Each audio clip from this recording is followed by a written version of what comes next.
This is the season of Lent, which means we're heading towards the cross. We're heading towards Easter. And during this time of Lent, we are looking at some of the deep stuff. We're not playing around. We're looking at an element of the faith which is difficult to grasp, and no one ever has. It grasps you. You don't grasp it. We began last week by looking at this strange word. Who remembers the word? You're right, kenosis, all right? That sort of, it's a noun. It's not a verb, it's not something you do, but rather it is a reality that you participate in. And we just heard it read again from our reading in Philippians, where Christ, though he was God, did not take that as something to be grasped, but he let it go. He kenosed, he emptied himself, becoming man. Today we're going to talk about another aspect of letting go, another aspect of kenosis, another aspect of our life as spiritual creatures, and something that God has given us that is for us, and that is forgiveness. Now, as we enter this time of journey towards the cross, sometimes the cross in our daily lives can be sort of hard to see. It can be blurry. It can be something that is at the peripheral. But if we look hard enough, if we seek, we will find. And what I want to do today is to help you in your Lenten journey is I have a bag of crosses. Can I have a couple of girls? Can you help me out? Come on up here. You're going to receive a wooden cross, and go ahead and make sure, take the whole bag and pass them out. Make sure everybody gets one, okay? So this wooden cross is to remind you, hopefully, that the cross has lots of reality and lots of meaning. We can never exhaust it. But for today, I want you to understand one aspect of the cross when you look upon it, when you put this in your pocket, when you tear your pants or whatever you do. Remember when you look upon this cross that you are forgiven. The cross reminds us of forgiveness. Forgiveness is essential to our spiritual, our mental, our physical health. You get soul sick. You get physically sick when you hold stuff, grasp stuff, cling stuff. It will kill you. We were not designed to grab hold, to cling. Now, who knows what that is?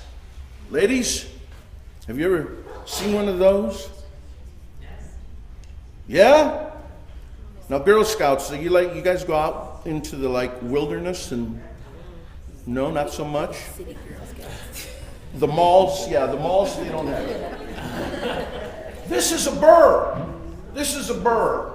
When I was growing up, there were a couple of fields that you just never liked to go through. They had burrs or stick tights. And when you walked through them, if you went out for a walk, you just got covered with these burrs. They were all over the place. Okay? And they're sort of a real pain because you got to, pull them out. If you had your dog with you and it was like a collie or a long-haired dog, they'd get all matted. And burrs are really an issue. They're really a problem. Not only do they get on your clothes, it takes forever to get them off, but you got to get them off. It's just uncomfortable having all those burrs. Forgiveness has something to do with this reality. Not that it's going to keep the burrs off, because the burrs are going to come. But the burrs are a metaphor. They represent something else. All the things that we let cling to us or that we cling on to. Things that have been said to us that we don't let go. Things that we do that we just can't forget about. Things where forgiveness. You still got crosses? All right. Did we run out? All right, get them all across. It's great. we don't want to stay with these burrs. We want the burrs to be gone. We don't want to walk around with all these things just attached to us, right? We don't want to let them just stick to us, and then we walk around, and if we don't ever forgive, it's like we just keep with more burrs and more burrs and more burrs, and pretty soon we can get to a point in our life where we're just one great big huge thank you for your help, one huge burr. Okay? That's how things are. That's how sin is. That's how when we have something said to us, or we say something, or we do something wrong, or we make a mistake, or somebody, doesn't like the color shoes we're wearing, whatever, we let these things all stick to us. And can you imagine if you never got rid of any of the burrs, but the burrs kept coming? You would just be one big, huge burr. Wouldn't you? That's what forgiveness is all about. We were not designed to carry luggage, baggage, drag along things that keep us in bondage and things that keep us tied to. That's why the mechanism of forgiveness is given to us. And Jesus says not only is it really important, you can't live without it. You can't. Because it says, as you forgive others, God forgives you. And if you're not in the business of forgiving, don't think you're going to be in the receivership of forgiving either. That this forgiveness is extremely important. That it is, you can't have faith without forgiveness. Not only recognizing that I am forgiven, and because I am forgiven, I can forgive others. And also, I have to forgive myself. Now that might seem to be strange, but I think most of the burrs that stay attached to us are there because we keep them there. We don't forgive ourselves. We do things or say things, and what really comes back to haunt us are those things we said or did or participated in, and we just sort of think we own those, and we drag those with us, and they seem to interfere in everything that we do. Getting rid of them is really important. Those burrs really sort of represent for us anguish, burdens, hurts, wounds, harms, difficulties, conflict, pain, all of those